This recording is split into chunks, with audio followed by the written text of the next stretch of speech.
Hindi ko alam kung may oras nga ba o wala dahil kada impeachment iba-iba ang proseso. Okay lang naman magkomentaryo sa proseso, wag lang dun sa actual na impeachment complaint at allegations kaugnay ng impeachment complaint na naihain na. Hindi ko pa nga nababasa yung complaint.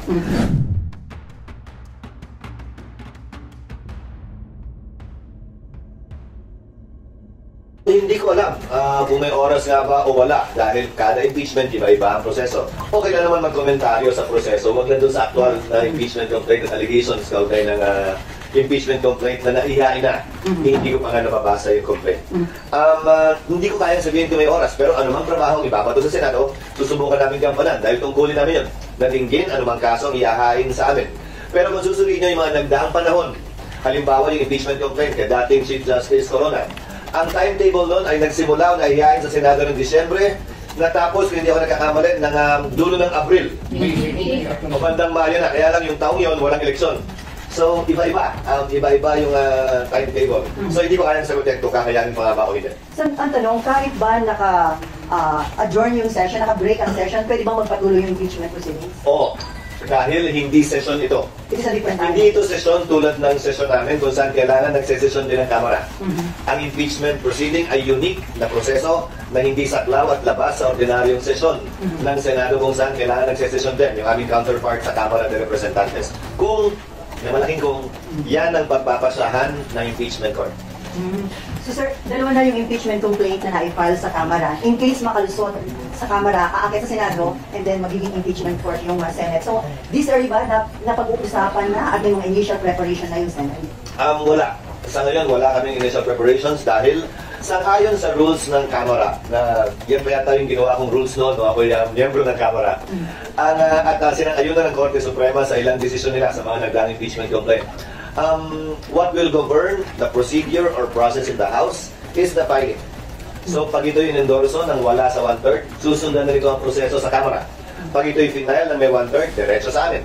Since ito'y final na hindi umabot sa 1/3, it governs. So, may prosesong susundan yan sa Kamara bago makarating sa amin. At medyo hindi ganun kaikli yun. Okay. Okay, Art. This is a hypothetical question because may na yung nabanggit mo yung calendar.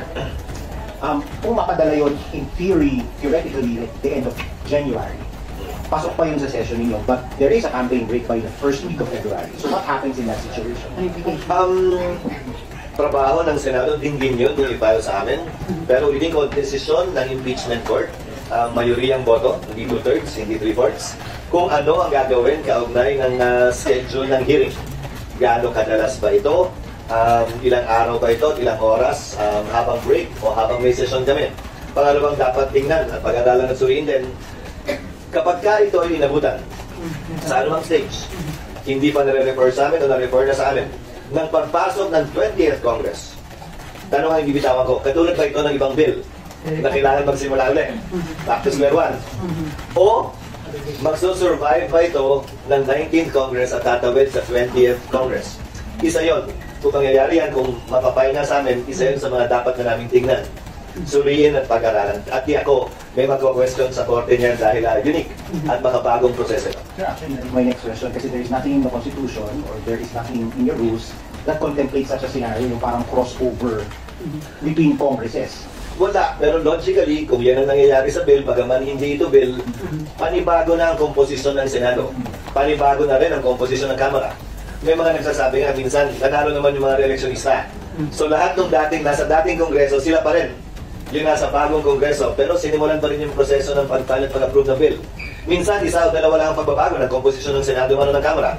Pero sinimulan pa rin sa simula. Dahil nag-iisang pagbabago yun, sapat na raw yun, para simulan muli ang proseso. Ulitin ko, ayokong pangunahan, pero isa yun sa mga dapat tingnan, suriin at pag-aralan ng mga nalubhasa sa batas. Another question, kasi there is also nothing in the Constitution or in the rules prescribing a timeline for the impeachment court to dispose of an impeachment case. Para talagang alam ganun. Sa House meron, pero sa inyo wala. Nakalagay, day to day, sa araw-araw hanggang matapos. Actually, yung nakalagay sa rules namin. Ito'y dapat dinggin hanggang matapos sa araw-araw.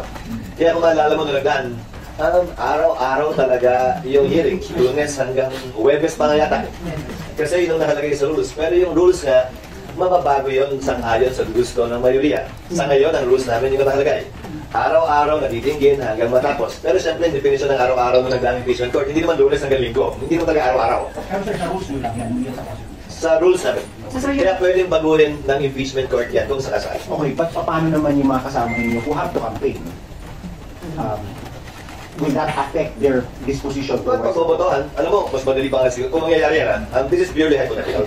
Kung mangyayari yan, pagbobotohan yan ang mayoriya ng Senado at sa parte ng mga eleksyonista, hindi ko alam kung paano nila titingnan to. Mas madali pa ang kampanya to, hindi nila kailangan mag-ikot, televised, at susubaybayan Libre ito. exposure. O mas gusto ba nilang lumabas? Hindi ko alam talaga. Ayokong gamitin basihan yan o ayokong gamitin opinion yan kung ano mangyayari pagpapasya ng Senado. So, Hindi ko trabahong pangunahan ang magiging desisyon ng mayoriya. So sir, libreng exposure pero depende sa kanilang magiging performance sa impeachment trial. Again, depende. Sa magiging pasya ng mayoriya, 7 ang incumbent na re-electionista sa ngayon. Pero sir, ano yung general sentiments ng mga senators? Kasi ilan yung mga nakausap namin hanggat maaari, ayaw din nila na magkaroon ng impeachment. Well, ang political na proseso ang alam ko sa Pilipinas ay dalawa lamang. Eleksyon at impeachment. Pag sinabi mong political process, may kanya-kanyang opinion tayo, nagkukumbinsihan tayo, magkakaiba tayo ng pananaw, at di ako pagmumulan ito ng pagkakahati-hati natin. Sino ba naman ang may gusto na maghati-hati tayo at magkaroon tayo ng mainit na debate at hindi pagkakaunawaan tulad ng isang halalan? Wala naman din siguro may gusto yun. May gusto nun, pero legal na proseso yan, alternatibong paraan yan para mapanagot ang ating mga opisyal na nasa saligang batas. At wala kaming control kung yan ay mangyayari nga o hindi. Basta gagampanan ng Senado ang trabaho niya atas sa atin. Sir, dun sa inyong i-adapt na rules, it's either i-adapt niyo yung existing o kaya magkaroon kayo ng amendments. Isa dun sa pag-uusapan nyo, kailangan yung magsuot ng rope o talagang yun under the Constitution? Wala sa konstitusyon yung pagsusuot ng rope, pero dahil nasimula na yun, malamang yun na rin yun. At siguro isa na yun sa pinakamaliit na issue na kailangan namin pagdaanan at malampasan. Kung magsusuot at kung anong kulay yun. Maliit na bagay na lang siguro yun. Kasi may concern Senator Nancy dun sa kulay, sir, ng rope.